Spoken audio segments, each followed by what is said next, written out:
ہزاروں فوجیوں کو زمین پر کسی بھی ملک میں لے جانے کی صلاحیت رکھتے ہیں، یہ تمام تر ایسٹس ہونے کے باوجود امریکہ کیوں پریشان ہے؟ وہ ان اڈوں پر اتنا پیسہ کیوں خرچ کرتا ہے؟ اور اس میں سے کئی تو اس کے اپنے اتحادیوں کے ممالک میں موجود ہیں جن کی دیکھ بھال پر اربوں ڈالر ہر سال خرچ ہوتے ہیں۔ میرے مطابق تو یہ امریکہ کی اس پالیسی کا حصہ ہے کہ اسے جہاں سے بھی کوئی خطرہ محسوس ہوتا ہے وہ اس خطرے کو اپنی حدود تک پہنچنے سے پہلے ہی ختم کرنے کے لیے ان اڈوں کو استعمال کرتا ہے، اور یوں اس کو نسبتاً اپنی کم فوجی طاقت استعمال میں لانی پڑتی ہے، کیونکہ ان فوجی اڈوں سے سامان رس پہنچانا بھی جلد اور کم خرچ ہوتا ہے۔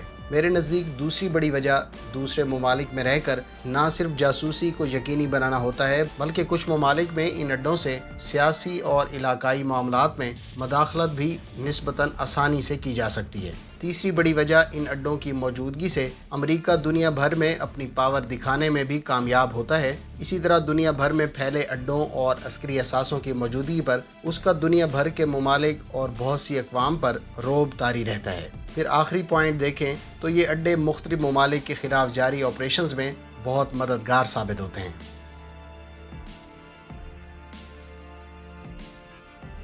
امریکہ کے مختلف ممالک میں موجود فوجی اڈوں کی اہمیت یا استعمال کا اندازہ آپ اس بات سے لگا سکتے ہیں کہ جنوری میں موجود رامسٹین ایئر بیس سے عراق اور افغانستان میں امریکی جنگوں کے زیادہ تر آپریشنز یہاں سے ہینڈل کیے گئے۔ عراق اور افغانستان میں جنگ کے دوران یہ اڈا مرکزی ہونے کی وجہ سے پرسنل اور کارگو سٹاپ اوور بنا رہا۔ رامسٹین ایئر بیس مشرق وسطیٰ کے تمام علاقوں سے 7 گھنٹوں کی کم پرواز کی وجہ سے اسے لاجسٹک کے لیے ایک اہم مرکز بناتی ہے، کیونکہ اگر اہلکاروں کی پرواز اور سامان براعظم امریکہ سے مشرق وسطیٰ بھیجا جاتا تو اس پر 11 گھنٹوں سے بھی زائد وقت لگتا۔ لاجسٹک کردار کے علاوہ رامسٹین ایئر بیس ڈرونز آپریشنز کے لیے بھی کلیدی کردار ادا کرتی ہے۔ یہ تو آپ کو معلوم ہی ہے کہ امریکی ڈرونز سیٹلائٹ کے ذریعے بیس اسٹیشن سے رابطہ کرتے ہیں، لہٰذا امریکہ میں موجود نیواڈا ایئر بیس جہاں سے تمام ڈرونز پائلٹنگ سائٹس کو جوڑا جاتا ہے، وہاں سے مشرق وسطیٰ میں ایک سیٹلائٹ کے ذریعے رابطہ رکھنا مشکل اور زیادہ وقت لیتا ہے۔ اس صورتحال کو مد نظر رکھتے ہوئے transatlantic fibre optic cable کے ذریعے سگنل امریکہ سے رامسٹین جاتے ہیں، جہاں سے اسٹیشن پھر سگنل کو مصنوعی سیارے کو بھیجتا ہے، اور مصنوعی سیارے سے یہ پھر مشرق وسطیٰ میں موجود ڈرون کے ساتھ بات چیت کرتا ہے۔ آپ یہ کہہ سکتے ہیں کہ رامسٹین فوجی اڈے کے بغیر یہ ڈرونز اتنے مفید نہ رہتے۔ اگر ہم سائز کے لحاظ سے دیکھیں تو رامسٹین اور اس خطے میں موجود دیگر امریکی فوجی اڈے امریکہ سے باہر سہولیات اور تعداد کے اعتبار سے دنیا کے سب سے بڑے فوجی اڈوں میں شمار ہوتے ہیں۔ جرمنی کے شہر رامسٹین اور دیگر آس پاس کے علاقوں میں ٹوٹل 1 لاکھ نفوس مستقل رہائش پذیر ہوں گے، لیکن یہاں اس بیس پر ایک وقت میں 50,000 سے زائد امریکی پرسنل موجود ہوتے ہیں۔ یہی وہ وجہ ہے جو رامسٹین ایئر بیس کو یورپ میں امریکی شہر بناتا ہے۔ اس ایئر بیس میں آپ کو بہت سی امریکی ریسٹورانٹس کی چینز دیکھنے کو ملیں گی جو آپ کو جرمنی میں اور کہیں نہیں ملیں گی۔ اس کے علاوہ American post office, grocery stores, American high school, 4 بیس بال اور 2 امریکن فٹ بال کے میدان وغیرہ قابل ذکر ہیں۔ اس کے علاوہ امریکن طرز کے گھر، یونیورسٹی آف میری لینڈ، سینٹرل ٹیکساس کالج وغیرہ کے کیمپس بھی اس ایئر بیس پر موجود ہیں۔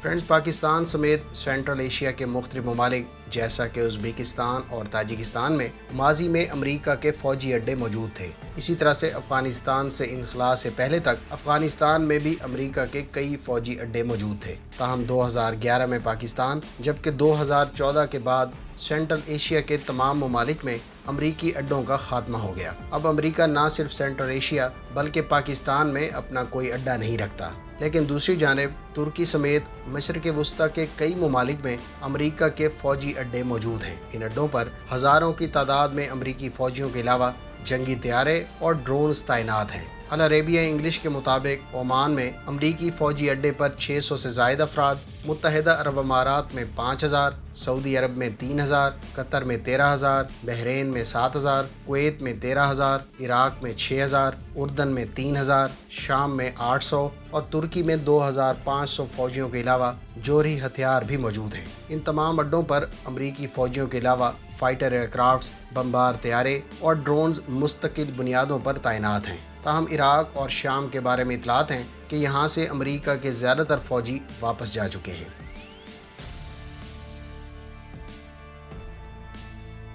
ویوز اگر امریکی فوج کے ملک سے باہر سب سے بڑے فوجی اڈے کی بات کریں تو جنوبی کوریا میں موجود کیمپ ہیمفری سب سے بڑا فوجی اڈا ہے۔ اس فوجی اڈے کو امریکہ نے 1953 میں جنوبی کوریا کے ساتھ میوچل ڈیفنس ٹریٹی کے تحت قائم کیا تھا۔ اس اڈے پر 600 سے زائد بلڈنگز، کئی church, 4 schools, 18 whole golf course موجود ہے۔ اس فوجی اڈے کا سائز واشنگٹن ڈی سی کے مرکزی حصے کے برابر ہے۔ امید ہے اس ویڈیو سے آپ کے نالج میں اضافہ ہوگا۔ اگر آپ کو یہ ویڈیو اچھی لگی تو اس کو لائک کر دیں اور کمنٹ باکس میں اپنے تاثرات کا اظہار ضرور کریں۔ اگر آپ چینل پر نئے ہیں تو اس کو سبسکرائب کریں اور 1 ملین سبسکرائبرز کا ہدف عبور کرنے کے لیے ہمارا ساتھ دیں۔ ملتے ہیں نیکسٹ ویڈیو کے ساتھ۔ اپنی دعاؤں میں یاد رکھیے گا۔ اللہ حافظ۔ پاکستان زندہ باد۔